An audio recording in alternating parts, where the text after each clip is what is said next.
Naalala mo nung bata ka pa, Miss Alice? Your Honor, Ma'am Karen, hindi ko na po maalala.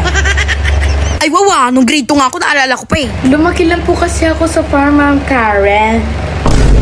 Nakakaya po kasi, Ma'am Karen, na hindi ka nag-aral. Naku, sabihin mo na kung saan ka nag-aral. Nakakaya po kasing sabihin, Ma'am Karen, hindi po ako nag-aral. So, saan ka lumaki kung di ka nag-aral? Your Honor, sa farm lang po ako lumaki, Ma'am Karen, kaya wala po akong maalala, Your Honor.